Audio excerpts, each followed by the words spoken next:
Pocos hombres pueden decir que hayan logrado imponerse sobre más de 600 millones de personas.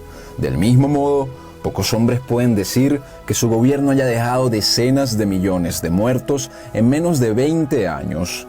Mao Zedong es recordado por muchos chinos como un padre de la patria, que tuvo sus errores pero que consiguió unificar y estabilizar una nación enorme después de un siglo de guerras civiles e invasiones extranjeras.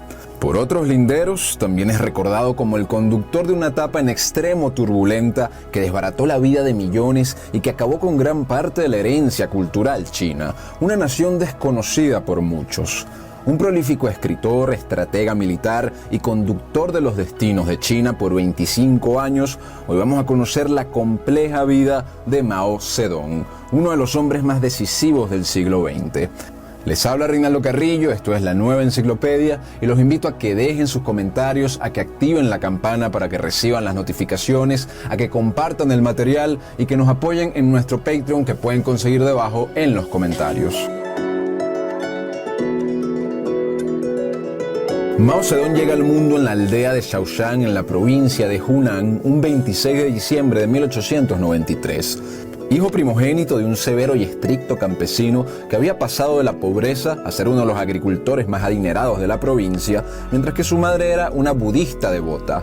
Mao adoptó el budismo de su madre hasta que abandonó el culto a mediados de su adolescencia. Mientras trabajaba en las tierras de su padre y estudiaba en la escuela, Mao era un lector voraz y seguiría siendo un asiduo lector durante toda su vida. En su juventud leyó desde autores chinos que lamentaban la decadencia del poderío chino hasta los clásicos traducidos de Adam Smith, Montesquieu, Jean-Jacques Rousseau, Charles Darwin y muchos más, encontrando inspiración en el valor militar y en el fervor nacionalista de figuras como Napoleón Bonaparte y George Washington. A los 16 años se muda a la ciudad de Changsha para seguir la secundaria. En esa ciudad era fuerte el sentimiento revolucionario en contra de la monarquía imperial china. Mao Zedong simpatiza con Sun Yat-sen, el líder nacionalista del movimiento revolucionario a favor de que el imperio chino se convirtiese en una república. Desde mediados del siglo XIX, China vivía lo que décadas después se llamó el siglo de la humillación, un periodo de fragmentación interna con sucesivas intervenciones de potencias occidentales que resultaron en derrotas geopolíticas y económicas graves para China, como el caso de las famosas guerras del opio. Durante estos tiempos, China también recibía las múltiples corrientes occidentales que estaban en boga, tales como las ideas republicanas, liberales, cientificistas y democráticas. Para 1911 se consolida la Revolución de Xinhai, que acababa con la monarquía y la legendaria dinastía Qing y proclamaba la nueva República de China ya oficialmente en 1912. Un clamor que venía de grupos reformistas, nacionalistas, comunistas y de otras índoles. Mao, de 18 años de edad, sirvió al ejército rebelde como soldado privado, pero no llegó a involucrarse en la batalla. Para 1912 renuncia al ejército y, de vuelta en la ciudad, lee por primera vez sobre el socialismo y empieza a ganar interés en estas ideas. También mostraba especial dedicación por la actividad física y por los asuntos comunitarios. En los siguientes años, Mao Zedong se inscribió y se salió de distintas instituciones, desde la Academia de Policía hasta la Escuela de Derecho, sin encontrar un rumbo claro en su vida, a la vez que profundizaba su estudio en obras clásicas de la historia y de la política. Finalmente, en 1914, se inscribe en una importante escuela de Hunan que formaba futuros profesores. Allí es electo como secretario de la sociedad estudiantil y organiza protestas y mitines. Para 1917, fue electo para comandar el ejército voluntario de estudiantes con el fin de proteger a la escuela de soldados bandoleros. Mao Zedong se empieza a interesar en las técnicas de guerra y extiende su círculo de amigos y conocidos entusiastas de la política. Mao se graduaría de este instituto como tercero de su promoción. Pero para 1917 Mao se muda a Pekín, donde su mentor le consigue un trabajo como asistente del bibliotecario de la Universidad de Pekín llamado Li Dazhao, uno de los futuros padres fundadores del Partido Comunista Chino. Mao ingresaría al grupo de estudio de Li Dachao y adoptaría muy rápidamente las ideas marxistas e incluso ideas anarquistas. Allí en Pekín vivía bajo condiciones materiales bastante precarias y varios de sus compañeros hacían mofa o menospreciaban su acento marcadamente rural de Hunan y su trasfondo campesino. Mao se va de Pekín y empieza a enseñar historia en una escuela de Changsha en Hunan. Allí organizaba protestas y huelgas contra el gobernador de la provincia de Hunan y funda una revista donde escribe con un lenguaje coloquial y persuasivo sobre asuntos políticos. Muy activo en la organización política, también se involucra con trabajadores manuales, organizándolos en sindicatos y promoviendo escuelas nocturnas para ellos. Perseguido por el gobernador de la provincia, Mao huye de nuevo a Pekín. Allí se percata de que sus artículos habían ganado bastante notoriedad en el movimiento revolucionario y empieza a solicitar apoyo para derrocar al gobernador de la provincia de Hunan. En Shanghái conoce a un viejo profesor y un general que eran miembros del Partido Nacionalista de China, también conocido como el Kuomintang, fundado con la instauración de la República China en 1912. Este general también estaba planificando un golpe contra el gobernador de Hunan y Mao decide apoyarlo organizando a los estudiantes. De forma que en 1920, con la ayuda de Mao, el general toma la ciudad de Changsha, haciendo que el gobernador huyese. En la nueva administración, Mao fue nombrado como director de una importante escuela y sus ingresos aumentan notablemente. Allí se casa con Yang Kai-lu ese mismo año. Es importante resaltar que si bien en 1912 se funda la República de China, la estabilidad de este régimen dura muy poco y a partir de 1916 el país se fragmenta más de lo que ya estaba en territorios controlados por caudillos militares. Estos señores de la guerra no respondían al gobierno central de Pekín, que era un gobierno que durante los años 20 solo dominaba una zona muy reducida del territorio chino, que vale decir era un país fundamentalmente agrícola. Además de esto, en 1925, el Partido Nacionalista se rebela contra el gobierno de Pekín y establece su propio gobierno en la ciudad sureña de Cantón. Pero volviendo a 1921, ese año es fundado el Partido Comunista de China. Mao, que ya tenía muchos conocidos entre los fundadores del partido, establece una rama del partido en Changsha. Ese mismo año se hace el primer congreso con delegados de los pequeños grupos marxistas que había en las principales ciudades chinas, siendo Mao uno de los delegados de su ciudad. A través de múltiples tácticas y de forma hábil, con la ayuda de su mujer que también hacía activismo apelando por los derechos de las mujeres, Mao empieza a construir el partido desde cero en su provincia.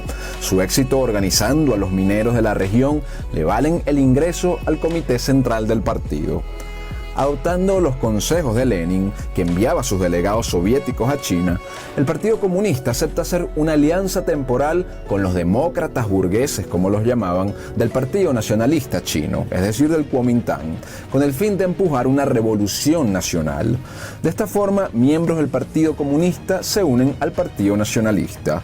Mao se embarca en esta misión y en poco tiempo asciende como encargado de propaganda del Kuomintang, donde sería vocalmente antiimperialista. Mao trabajó activamente durante varios años en el Partido Nacionalista, viendo de primera mano cómo los campesinos en distintas zonas empezaban a tomar tierras de latifundistas, convenciéndose del potencial revolucionario del campesinado. Eran tiempos revolucionarios y cada región de China era un mundo propio.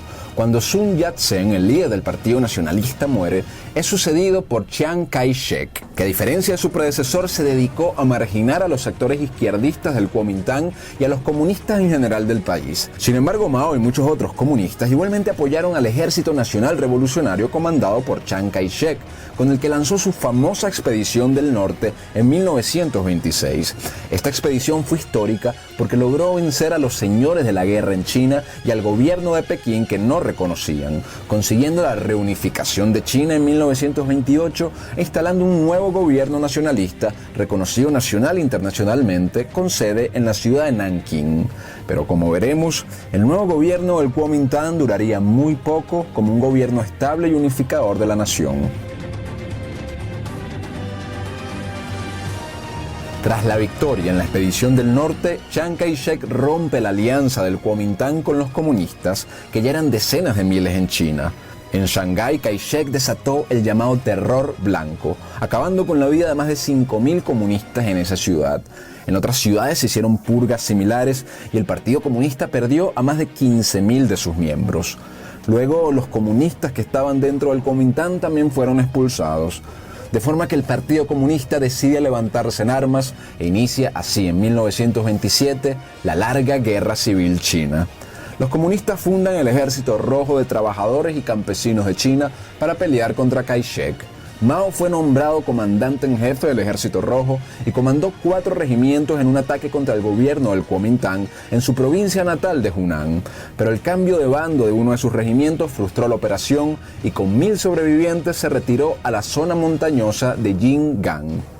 Mao se dedica a montar un centro de operaciones en el poblado montañoso de Yingang, donde unifica a 5 aldeas bajo un estado que se autogobernaba. Allí se confiscaron las tierras de diversos terratenientes que fueron reeducados en algunos casos y ejecutados en otros. El dinamismo que adquiere esta región atrajo a simpatizantes locales. Mao Zedong empieza a crear su propio ejército de alrededor 1800 tropas con reglas claras, obediencia inmediata. Toda confiscación de tierras debería ser entregada al gobierno y nada debía ser confiscado de campesinos pobres. Es llamativo mencionar, aunque poco conocido, que Mao fue un prolífico escritor de teoría política, estrategia militar, filosofía e incluso poesía, antes y después de tomar el poder. Sus textos de guerra de guerrillas y de estrategia política fueron y siguen siendo estudiados por líderes de muchos otros países. Volviendo a las montañas de Yingang, las tropas de Mao fueron llamadas por el Comité Central del partido y durante meses las tropas se movieron por la región de Hunan en operaciones exitosas algunas y fracasadas otras, unificándose con otro regimiento comunista, aunque el regimiento de Mao era el único compuesto fundamentalmente por campesinos. El gran objetivo era empujar un levantamiento campesino masivo. Para 1928, con 35 años de edad, Mao se casa con su segunda esposa, una revolucionaria de 18 años que le daría eventualmente 6 hijos. Mao tuvo que abandonar la región montañosa con sus tropas por la hostilidad de la misma, y debido al mal comportamiento de algunos de sus soldados, se le ordenó que sus guerrillas campesinas fuesen disueltas, pero Mao se negó.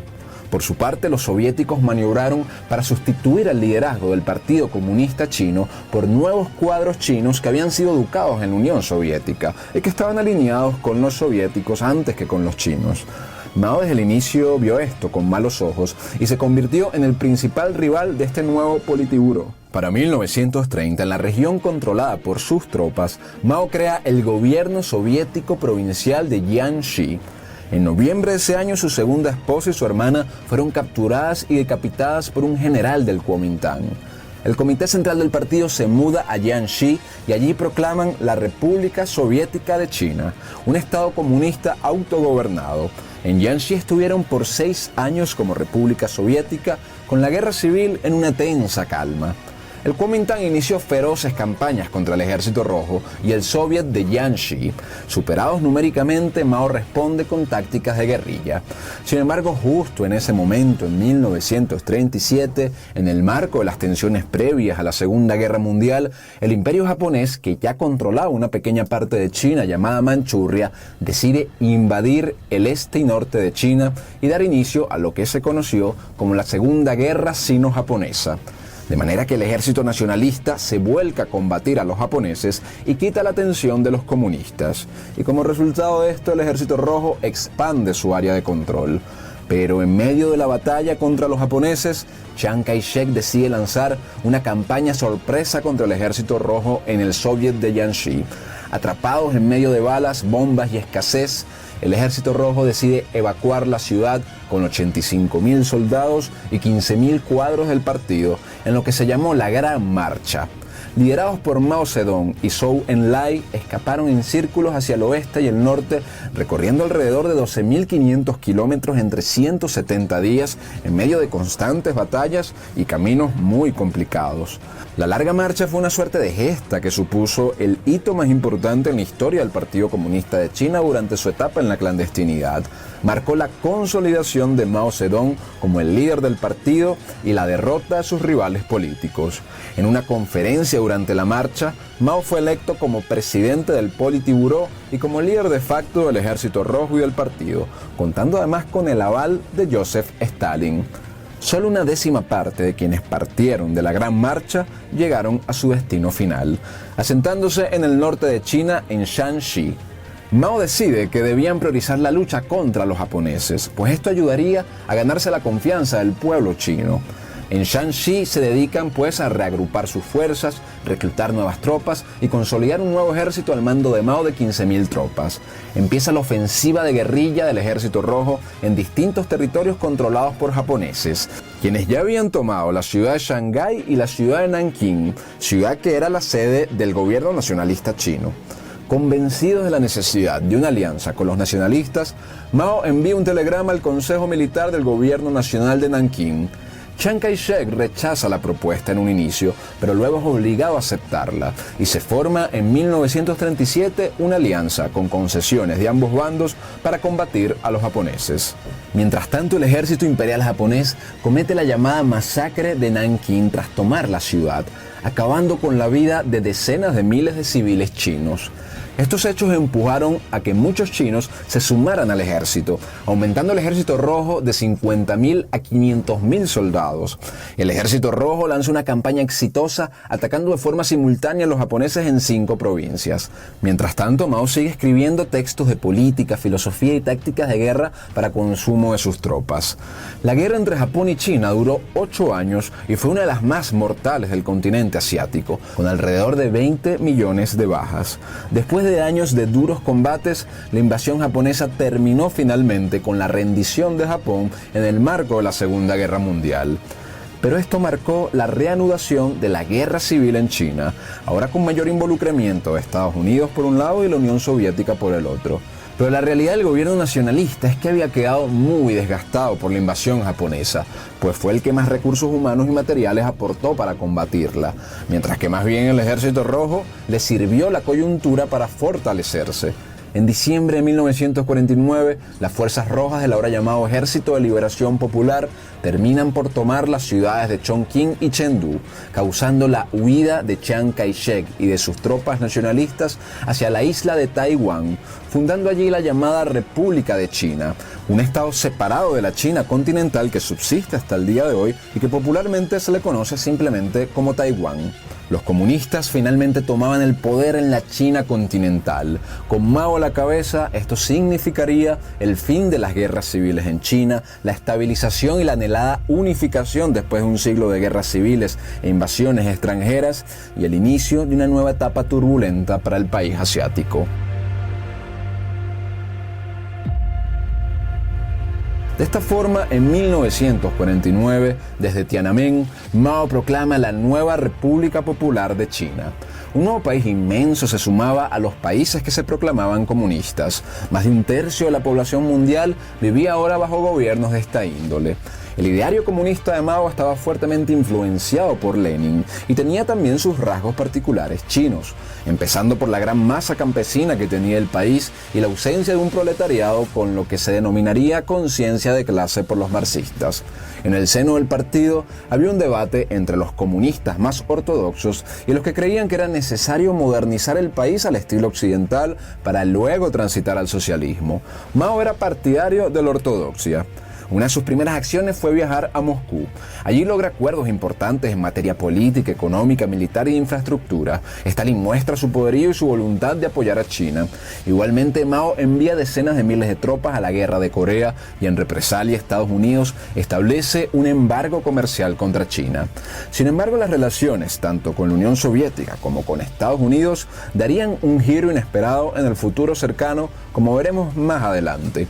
Igualmente empieza la labor interna de reformar la economía y la sociedad china, extender el control del partido y dirigir el país hacia el modelo maoísta. Menos de un año después de tomado el poder se impulsa el llamado Movimiento para la Reforma de la Tierra, en el que se confiscó en casi todas las provincias las propiedades agrícolas de la gran mayoría de los terratenientes. Estas tierras fueron entregadas al campesinado bajo la figura de cooperativas o granjas colectivas agrupadas en comunas y cuyos derechos de propiedad estaban centralizados en el Estado. Esta confiscación masiva se logró con violencia de por medio. Presuntamente en cada aldea como castigo ejemplar se ejecutaba por lo menos a un propietario de tierras y por lo general a varios. Así se distribuía la tierra y al mismo tiempo se acababa con posibles desestabilizadores del régimen. Esta reforma de la tierra dejó ver sus primeras consecuencias con millones de chinos que pasaron al desempleo y al hambre por la bajada drástica de la producción. Igualmente, en estos primeros años se impulsa la campaña para la supresión de los contrarrevolucionarios en la ciudad y en el campo, dirigida a aquellos que el partido viese como parásitos económicos, como promotores de los valores burgueses y como enemigos políticos en general. Esto significó, entre el 49 y 1952, la persecución y neutralización de decenas de miles de disidentes, desde prominentes empresarios hasta humildes trabajadores. También durante esta década se reportaron muchos suicidios en las grandes ciudades. Adicionalmente, entre 1 y 5 millones de chinos condenados por delitos menores fueron enviados al programa llamado Reforma o Reeducación a través del trabajo. Este consistía de un largo número de granjas-prisiones donde eran enviados estos prisioneros a trabajar, muchas veces hasta la muerte.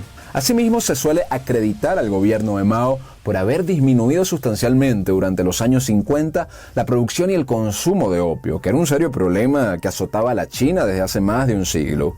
10 millones de adictos fueron obligados a recibir tratamiento, los traficantes fueron ejecutados y se sustituyeron las cosechas de opio por otros productos. También se impulsaron planes de alfabetización que llevaron a la población alfabeta del 20 a más del 60% en menos de 30 años.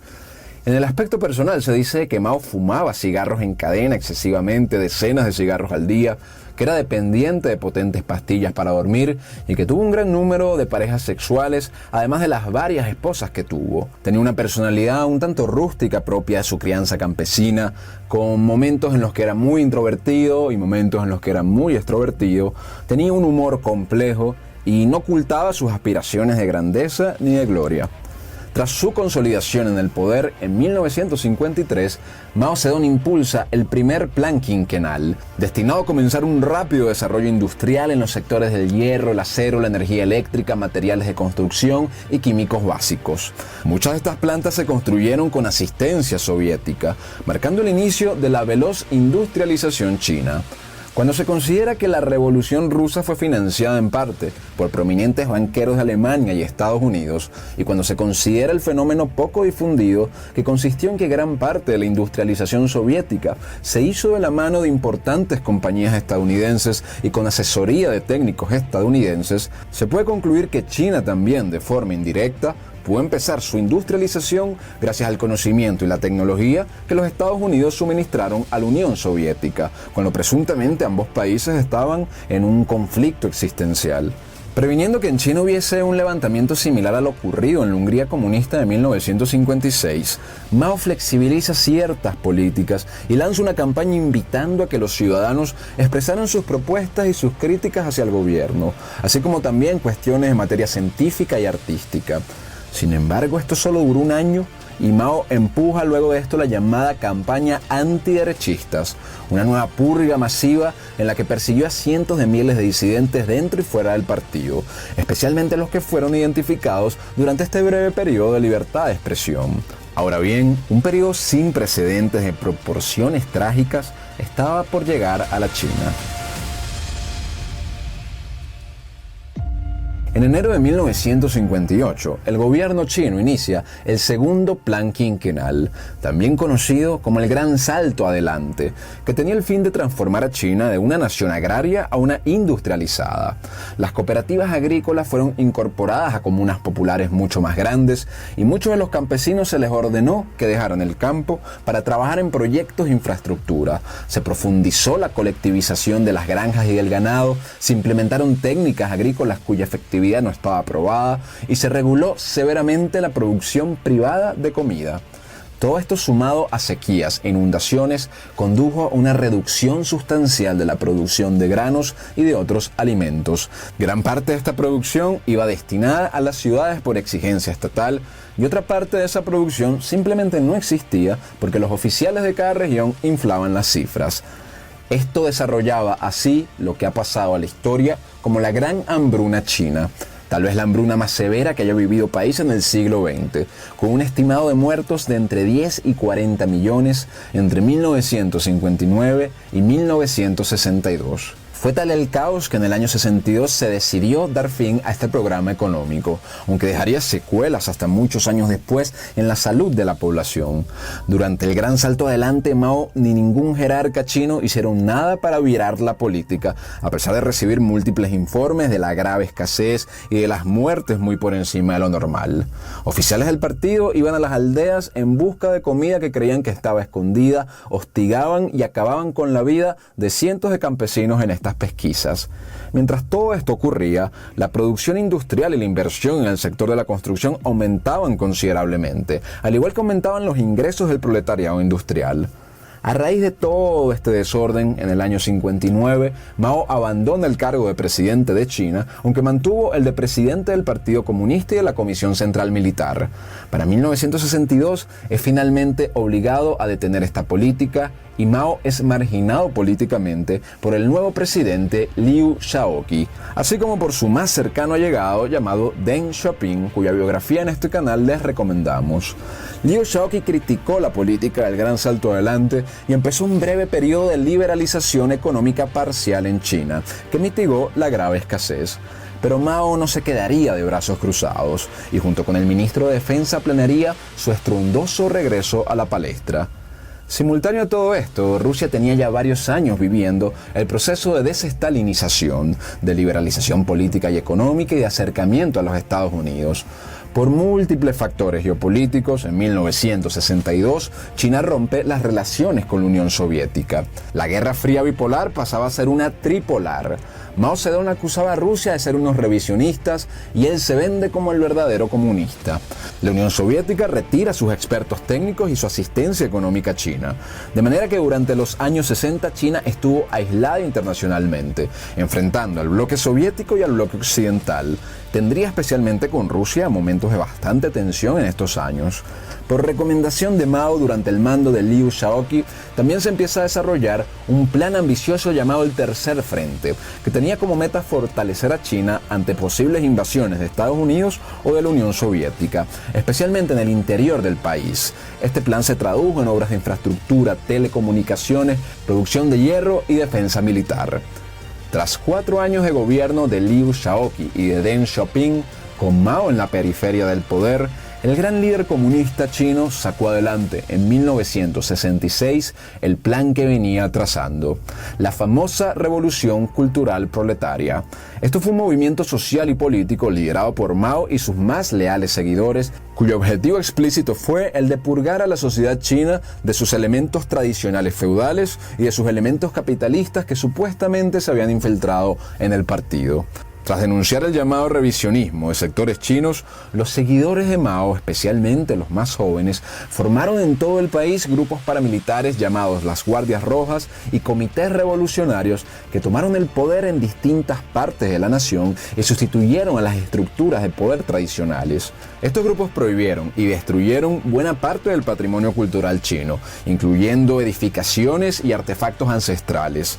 Y por encima de todo, acabaron con la vida de cientos de miles acusados de anticomunistas, con trágicas masacres en Beijing y otras ciudades del país. Entre los encarcelados estuvo el mismo presidente Liu Shaoqi, acusado de burgués, quien moriría en prisión 2 años después, en 1969. La plana mayor de los sectores más occidentalizados y reformistas del gobierno, como Deng Xiaoping, huyeron al exilio, y de esta forma Mao logra su efectivo regreso como jefe único del país. El caos fue tanto que Mao tuvo que ordenar al ejército que detuviese los excesos de los guardias rojos. Si bien el Congreso del Partido 1 año después declaró el fin de la revolución cultural, Mao, al igual que Trotsky, decía que la revolución debía ser permanente.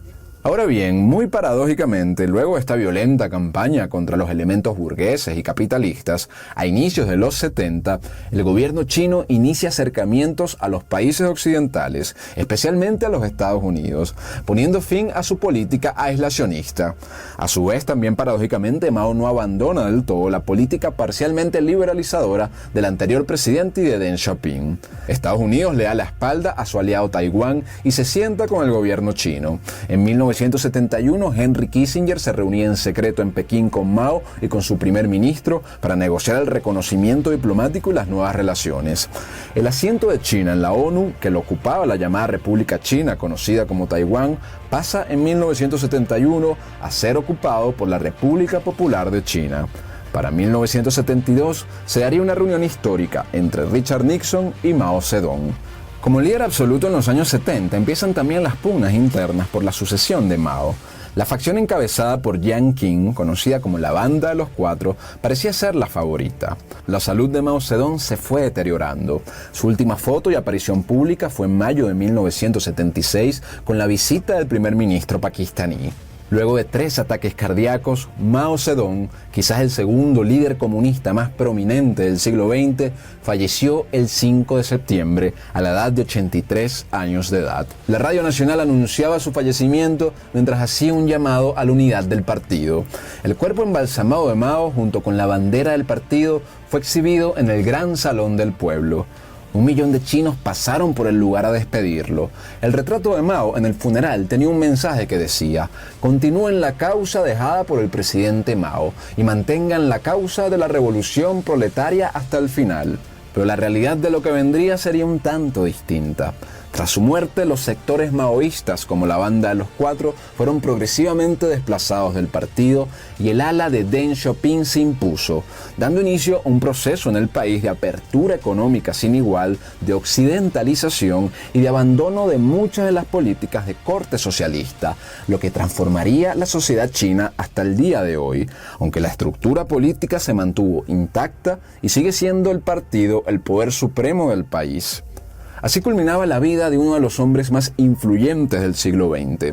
En China su imagen sigue siendo la de un padre de la patria que, a pesar de sus errores, sentó las bases de lo que hoy es la potencia china, mientras que Occidente lo recuerda como un duro déspota que trajo mucho dolor al pueblo que transformó.